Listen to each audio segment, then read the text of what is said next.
Hello YouTube, I'm Mr. Bars and welcome to the Great Journey of Bars. Today I'm going to discuss why I didn't make it through the nuke program. At first, when I told people the story, it was really hard for me to tell it because it was more of a sensitive subject. But as I got to talk to people more and more, it got easier and easier to discuss this. So now I'm going to discuss this with you guys because one, I think it's very important to talk about failures and analyze why one fails. Another reason is I think this can help someone else. Maybe not in the nuke program or in the Navy in general, but just in life. You know what I mean? There's a lot of decisions in life in which we pick, but it's not necessarily a decision that's right for you.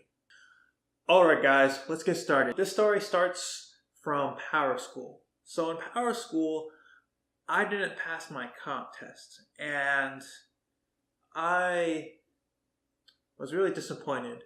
There was a lot of disappointment. There was a lot of lack of motivation at that point because before I failed comp, one of the biggest motivators to go through power school was the fact that I was able to go home, or that I was going to take leave to go home, or I had at least some time to decompress from power school. Now, when I failed comp, I had to take the recomp, and I had to stay there for another week, and I was doing a lot of hours, you know what I mean? I used the rest of my willpower, I used so much energy, and the motivation I had left to try power through, and I was doing so much. I was already tapped out at the end of power school, and this was the last amount of energy or the last amount of motivation that I had left to actually finish power school. So I go through that whole week, doing on top of the hours that I was already doing, and doing 5 to 6 hours every day. And I actually made it through that recomp, and I was so happy. I got the personal excellence award and everything. It was really awesome. So they sent me from power school to prototype right away. I didn't get any leave and I didn't get any rest because on the weekends that I did have off, I was finding an apartment, I was finding a car, and that was really stressful. It's really hard to get all the stuff you need for a house in one day. That's what happened to me. They kicked me out of my barracks and I had to just move all my shit and find a house that same day and move all my shit there. So it was really stressful. And I didn't really get to recharge my battery. So I started prototype drained already. I was so drained going to prototype in the beginning. And I think that's one of the reasons why I didn't make it through the pipeline in a way, because I was already drained. I was already tapped out. I was already at my limit. And I didn't get that time to readjust, to realign with myself. I was still in the state of mind of power school in a way. I didn't get to decompress from that. So I started prototype, and I wasn't starting off strong at all. I really wasn't. So I'm going through there and I'm trying my best. I can't tell you what I've learned, but I was trying my best and I was trying to power through as much as I can, but it just wasn't working. And there was other factors going on play. There's this one variable in the pipeline that I really disliked, and that was just the attitude of a lot of people there. There's a lot of negative attitude over there, and there's a lot of misery for some reason. I don't know why, but there's a lot of misery going around in the pipeline, and I think the staff and the people there should really look at that and discovering how they could make it to where staff and people are not so miserable there. Anyways, that was one factor. There's all these other factors at play, and they're all pushing on me. It's like one factor here, one factor here. Here's my core, right? One factor here, one factor here, one factor here, and they're all crushing down on me. Now, before then, I didn't have the draining factor. I was so motivated throughout most of the pipeline. I was able to push against all the forces and factors that was pushing down on me. So, in a way, these factors were crushing me. And I was getting crushed and crushed and crushed. So I had like a breakdown 2 weeks into prototype. I never really had a breakdown in the pipeline before, and I broke down. So they sent me to mental the first time, and I was all right because I had a weekend to decompress from it. But I thought everything was okay. I was like, oh, okay, I found more purpose in the pipeline. I'll try to find more purpose. I thought that was strong enough and everything was okay. But everything wasn't okay. It was just that breakdown was just a symptom of a bigger problem. That breakdown was a symptom of a bigger problem that I did not foresee or I should have saw right away. So that day after I went to mental, I break up with my girlfriend, which is another story which I will talk about later. But I break up with my girlfriend, and that caused a domino effect, and I'll discuss how that happened. So I break up with my girlfriend, and I'm kind of sad about that. Now, all these other factors are still being pushed down upon me, and then this other factor of breaking up with my girlfriend is another pressure that was added to it. So that weekend, from that week, I went to Charleston. I went to downtown Charleston, and I was going to this event that I thought was on Saturday, but was on Sunday. So I went to this place called Prohibition, and I thought I was going to do some swing dancing and stuff like that, have a good time. And that event wasn't there. It wasn't there at all. And I was alone in Prohibition. I remember, everyone looked so nice and stuff. And I was just there. I looked really nice, by the way. And I was just there, and I was just so alone. I remember just being so alone. So I was like, well, I'm in downtown Charleston already. Wow, well, I'm just going to go and explore on my own, One of the biggest problems I had in that time, too, was that I wanted to go out, I wanted to go out and do stuff. But every time I asked the other people if they wanted to go, a lot of people just wanted to go stay in their home and just rest, everyone that I kept on asking, like, hey, dude, let's go out, let's hang out. I'm like, no, I don't want to hang out. Or there's other people that just wanted to drink. They just wanted to drink and drink and drink. And I'm like, yo, dude, why don't we do something else? And I'm like, I just want to drink, man. So there was that's all there was. It was like either not going anywhere or just drinking. And I didn't want to do that. I wanted to do other things. So anyways, I digress. I go out to Charleston. I go out into downtown Charleston, King Street, and I'm walking alone, and I find my classmates. So I'm walking with I find my classmates. I'm like, hey, I talk to everyone, I see everyone, and I start walking with them. This was around Halloween time, so they're all dressed up in Halloween gear. It was really cool. It was really funny, actually. And I walk with them, and I walk with them to another bar. So we go into that bar, and I remember I was sitting at like a bar stool, and I was watching someone that I knew play pool. And I was sitting there, and he said something to me that I would never forget. And he said, Bars, you should just sit down, relax, and enjoy your time with friends. Now, right when he said that, something happened here in my mind. I don't know what, but it bothered me. I told myself, friends. And I started thinking, friends. I don't really have friends here. I don't really have friends. I don't have anyone I could really call and talk to. This really bothered me. Of course I have friends, but I don't have friends that I hang out with. And I just it really made me upset inside, because I didn't really consider all those people in that bar my friends. They were more associates than anything else. So I just left. I left the bar. I left all of them behind. And I went out, and I went up to Charleston alone, and I was trying to figure out, like, why do I feel this way? Why do I feel this inner sadness? Why do I feel so sad inside? So I go, and I walk, and I go to another bar, and I go way back at the bar. There's the bar, and then there was like the backside of it, where the patio is, where all the seats are, and I sit down at a table by myself in the corner. And I start writing something. I don't even have the writing anymore, but I wrote something similar to, this is it. This is the end. I don't know what to do. I started crying. I was writing and writing. I was crying and crying. I was just like, I don't know what to do. I have no friends. I can't. I don't know what to do from here. I reached my limit. I wrote that down actually. I wrote, I reached my limit. and it was just a really bad weekend. So I come back to prototype. I come back to work, and I was doing this hard assignment. I forgot what it was. I was doing this hard assignment. I was looking through all these different manuals and stuff, and I remember I went to my class advisor. I talked to him, and I said, can we talk in private? And he said, yeah. And we talked in private. We had our own seminar room, and we talked. And I just told him this. I told him straight up what was happening. I told him, look, ET2, I don't know how much more I can take of this.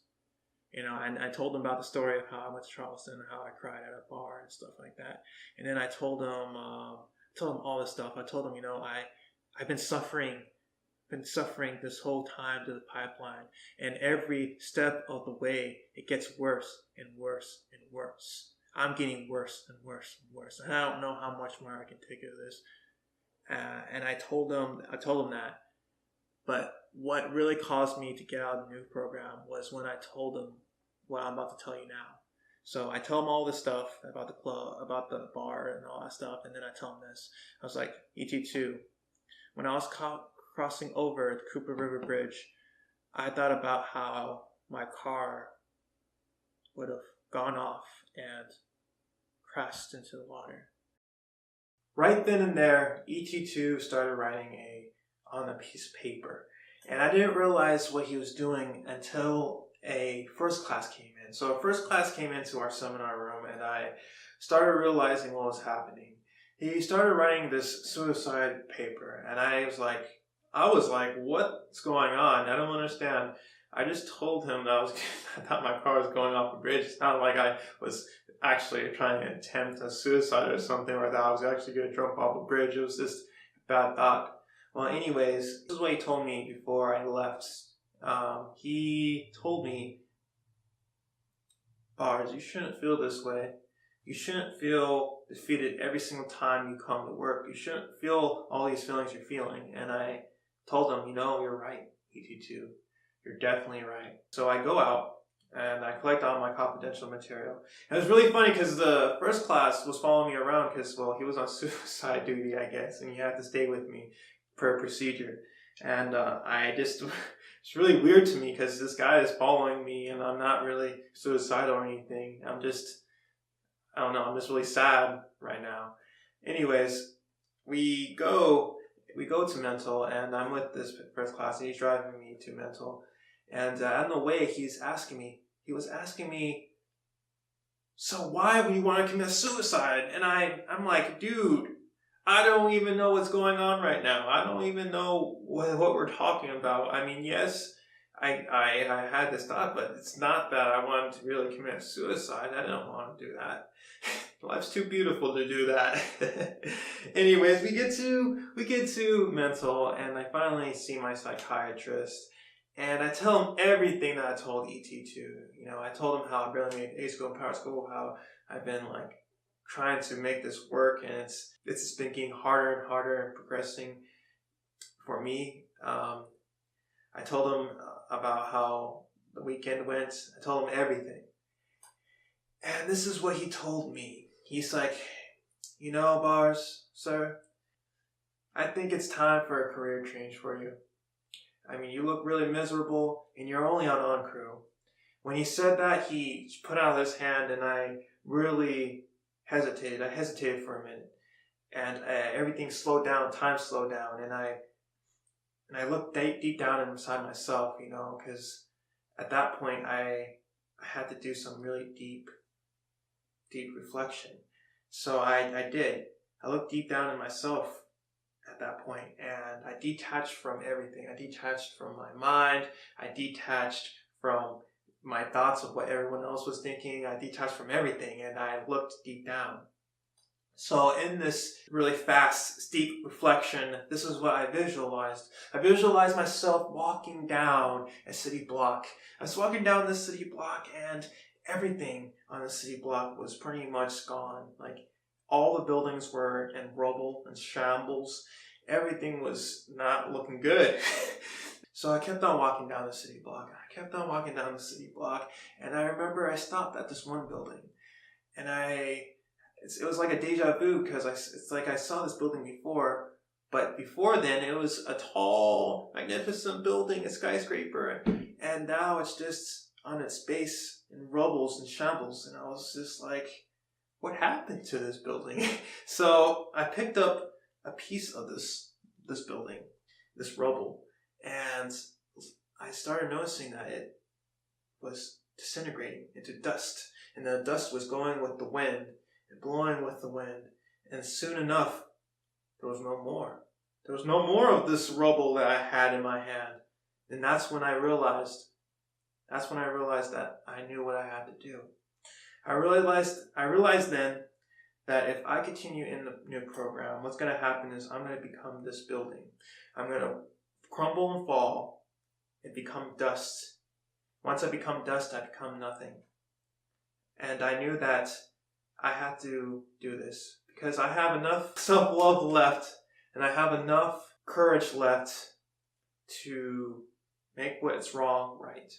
So that's what I did. I did that. I thought about that. I thought about how I need to get out of here now. It is time to do it. I tried my best here. I did all I can. I reached my limit, and I cannot fathom continuing. I cannot continue to go through this program and become that fucking dust in the wind. I cannot condone me becoming just a shell of my former self and live that way. I cannot condone sacrificing the potential I have just for a job. That doesn't make any sense to me. And I looked at that and I saw that and I said, you know what? I know what I gotta do now. So I came back into the world. I saw the psychiatrist with his hand out. I plugged in back to my mind. I plugged back in with my feelings and everything. And I brought out my hand. And I shook that man's hand and I said, you know what? I don't know what's gonna happen. I don't know what rate I'm gonna get. I don't know what's gonna happen. But I'm ready to go. Let's do this, sir. So that's what happened. At that time, that's when I was no longer a nuke. So they send me, after this event, they send me to my car and I drive home. And I remember what happened when I got back home. When I got back home, I laid on the floor and I didn't have any furniture whatsoever. No furniture. And I laid down there and I just laid down there at peace. I remember just feeling at peace that I didn't have to feel what I felt. I even cried because I knew that I did the right thing. That's how I knew I did the right thing. It's because I cried in just pure happiness and joy. I was in bliss for once in a long time. And I knew that I had to give back all the money that they gave me with the $3,000 bonus and everything. Me, I didn't even care. If I send that money back, I will have no money really in my bank account left. But that's okay. I'm laying on the floor. I pretty much have no money left. I only have the basic needs, and I'm at bliss. That told me that, what I did was really the right thing. So after that initial day of me getting out of the nuke program, I've been going on a mission, Like I said on my last video, I'm on a mission to regain my humanity, and it's almost complete. I joined judo. I did all this stuff. I'm going out to Charleston and exploring. But most importantly, I think one of the major achievements I've done, it was regain my confidence. One of the reasons why it was so hard for me to go to the nuke pipeline was because my confidence slowly but surely diminished. And it was becoming smaller and smaller. And I remember right at that end, when I reached that limit in the pipeline, that my confidence was on the brink of collapse. 1 month after that, now, my confidence is at its highest level ever before. That's because I took actions and I became proactive in building my confidence. Now I can say that I have confidence like never before in my life. I've never seen this much confidence in my life. And now the inner dragon within is coming out, The confidence is so high. That's just one prime example of what I've been doing with a lot of this free time that I have right now. I've been using a lot of this free time to develop myself as a man, as a person. And now I can say I'm ready to go to the fleet. I am ready to go out into the ocean. I am ready to serve in the Navy. I'm ready to go out on my ship. I'm ready to go out and go to war. I'm ready. I am ready now. I've developed my confidence enough so that I can go out there and do whatever needs to be done so then the mission can be completed. I can't wait. I can't wait to serve amongst my brothers and sisters out there in the fleets. I can't wait to start this real adventure in the Navy. I can't wait. Well, everyone, that's all I have for today. I hope you guys liked the video. Please like, subscribe, or just share this video. If you really think someone can learn from this video, please share it. Because let's face it, life's hard. Sometimes we need to just see what other people have been through, or see like other people in similar circumstances to make the right decision, or to think about the process of making the right decision. So I hope you guys have a nice day. I'll see you all next week. Bye.